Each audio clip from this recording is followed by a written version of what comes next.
Hello once again and welcome back to my YouTube channel. Welcome to my space. I am Monoma Kukumanganye and I realized that in the previous video I didn't introduce myself, so I apologize.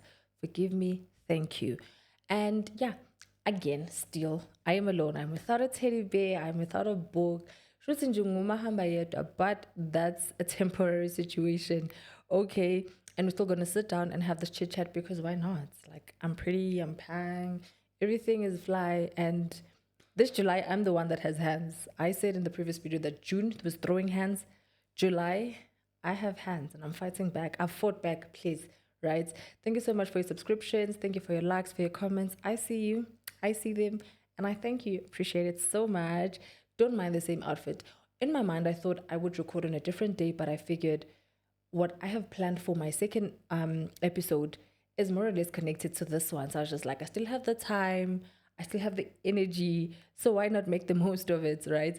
And here I am, found myself here again, recording a second episode. I say second because, it's the first two in a long time of me recording. And what I wanted to talk about is, something that I've been asking. I remember, I would say this very jokingly until it really hit me hard. Good to know, actually, who helps the helper? If you've seen the previous episode, I make reference of how when you have made yourself believe and made others believe that you're the strong one, you find yourself in positions where you want to be the Messiah, always availing yourself, to helping them, always wanting to show up, even sometimes at the cost of your well-being, even sometimes, sacrificing yourself, compromising, your comfort just because you want to show up for people, people close to you. And it's not a bad thing. Like, wanting to help people is always a good quality. It's always a good heart to have, but not if it comes at the cost and at the expense of your own well-being, which is where I want us to start, this conversation. And no, that's a lie. Where I want us to start this conversation is, context as to me tracking back and tracing where and when we may have, adopted that silly habits, right? So it goes back to, I remember with my dad, particularly, that man made and break me and broke me, excuse me. But I remember there would be moments where, I would be asking for something. One thing about my dad, shout out to that guy, I had everything that I needed and most of the things that I wanted, right? If it was a thing for school, I would ask him and he would give it to me right then and there. But if it's a want, if it's something that I could do without for a few days, he would always be like, I don't have it. Not because young Nisha, but in moments when he didn't have it, he would say that I don't have it. And because I love solutions and I want what I want when I want it, which is very unhealthy. I would find myself asking maybe for something from my dad, and my dad would be like, no, maybe let's see in a week or two. And in my mind, I'm like, so good, and I'd come up with a solution. I'd be like, okay, maybe let's try to ask, anyone else at home. There were people at home who wouldn't have minded, but my dad would be like, nope, you're my responsibility. Like, I'm your dad. I'm supposed to be doing these things. And I understand now because he's a man. There's pride and ego, not in a bad way, but him being my father and him not wanting to appear as incapable in front of my family. To me, it didn't look like that. To me, it would just be a thing of, I'm just asking at home and they, my family, they wouldn't mind. But to him, it would interpret as if he's incapable of taking care of me as his child. And he didn't want that. I understand now looking back. But then I would be like, he's such a party pooper, right? And so my dad would be like, nope, I'm your dad. I'm supposed to be doing these things for you. And then I would have to wait for however long. And then nigga dipped. Nigga dipped. And then now, where do I turn to? Who do I ask for help? Because when I don't ask for help. If it's not from you, then it can't be from anyone else. So now I grew up with that. That I, trust me, I think I'm the person who would die inside a burning house in Sabuk Memes. And not because Nyasaba. I would be inside the house trying to switch off the fire myself. I would not think twice about wanting to call for someone for help and stuff like that. And that's very unhealthy. Right, that's very unhealthy because imagine being someone who loves helping other people, but then when you have to ask for help, it becomes almost impossible, because being in a position where you have to open yourself up to receive requires a certain level of vulnerability, in the sense that you admit your lack in that area, you acknowledge your incapacity in that area, and sometimes it knocks at our egos. Okay, let me say my ego. It knocks at my ego having to show up as this person who doesn't have it figured out. Like, how do you not know how to do this? How do you not know how to do this? Because you're supposed to know it. And I have this sick perception in my head. And I say sick because of something that recently just happened. And, I'll get to it now. But it's a sick perception that if I have a community of people that come to me when they need help, whatever kind, be it at work, in a social setting, or whatever, they come to me when they need help. To me, automatically, what? To me, automatically, it just disqualifies them as the people that I would go to when I need help, because give me the kind of them needing help means they are unable to offer help, and I know that's sick. I know you don't have to say anything about it, because even towards the people that I know that they are well equipped to show up in different areas of life, I still carry those same sentiments. So because I'm the one that's always being asked for help or for support or for assistance, it means I have to have it all figured out in every aspect of life. I can't dare be caught slipping and needing something and having to ask for any kind of help from anyone. And that that broke me. That broke me, not because I had to ask for help, but I there's just been an incident quite recently where I was in need, not desperate need, but like I would have appreciated some help. Would have appreciated some help. And I remember speaking to my partner about it in the morning, like early in the day, and telling him that, okay, I think I need your help with this and that and that and that and that and that. And he's like, okay, bits, no problem. And we move on to speaking about other things and ultimately just going about our day. When I tell you that I cringed so bad throughout the whole day because I asked for his assistance, like I cringed. So, and it's not just him, it's not just him. I am the most comfortable person with, like, around him. So if there's anyone I should be comfortable with asking for help from, it should be him. Like, you know, I'm he's my friend, my best friend before my partner. So I shouldn't be scared to ask him, to help me. So the fact that I did, and I cringed so bad, so bad.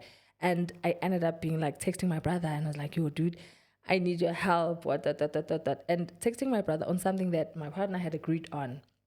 And then later on, I kept on saying to him, there's something that I need to talk to you about, something that I need to talk to you about, there's something that I need to talk to you about.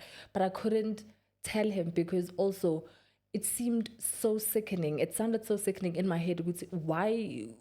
What's the point? Like, why is it so hard that I asked him? But more than that, why is it so hard for me to tell him that it's hard for me to ask for help? And when I have asked for help, it makes me feel so uncomfortable. It makes me feel like so untrue to character, because how do you not get it? And ultimately last night, at the end of the day, the day has to end. He kept on bringing it up with, dude, like, you've been hinting at something you want to speak about. What is it?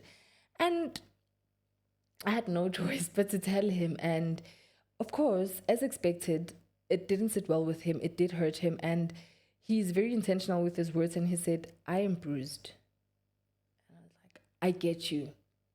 I truly get you. And I could have just shut up. But the reason why I couldn't shut up is because I speak to him about everything. So it would have been very cringe, also very sketchy, if I were to be like, oh no, never mind, I got sorted, I'm good on that thing. It would be a thing of, where and how. So me telling him or me not telling him saved or not saved, served the same purpose. And, in the process, I ended up like harming him or bruising him because I understand that it may have communicated that I think he's incapable or unreliable, which is not that at all. Like, it had nothing to do with him as a person because I know that I can count on him.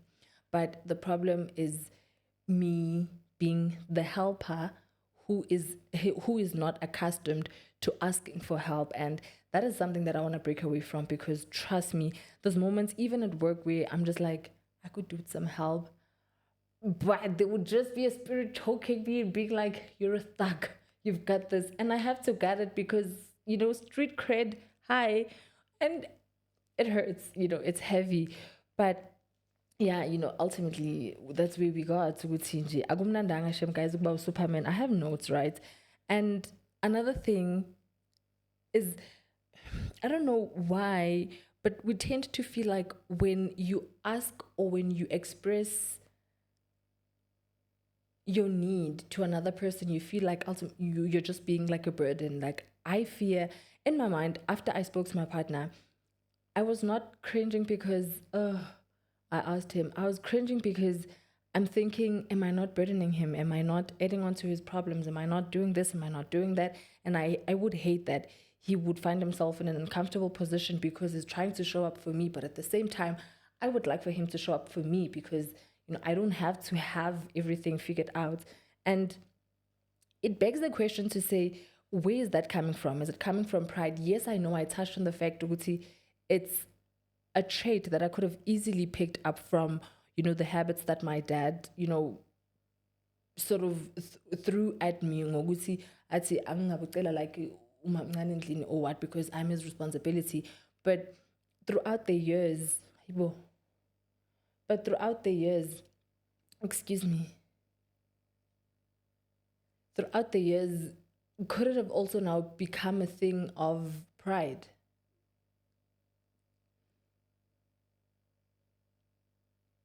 Or just independence that is very unhealthy? Both at this point, I could safely say it has become both, whereby I know I'm an independent babe because I don't have a choice. Like, another thing is, I don't have a choice but to be the girl that has got herself.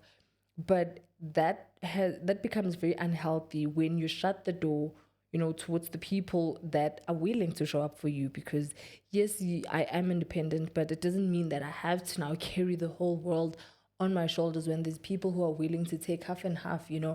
And pride is also there. Guti, I want to show up as that person who's got it.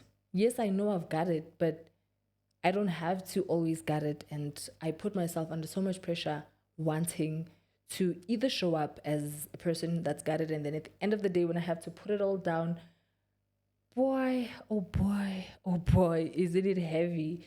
But azikho nje lapho.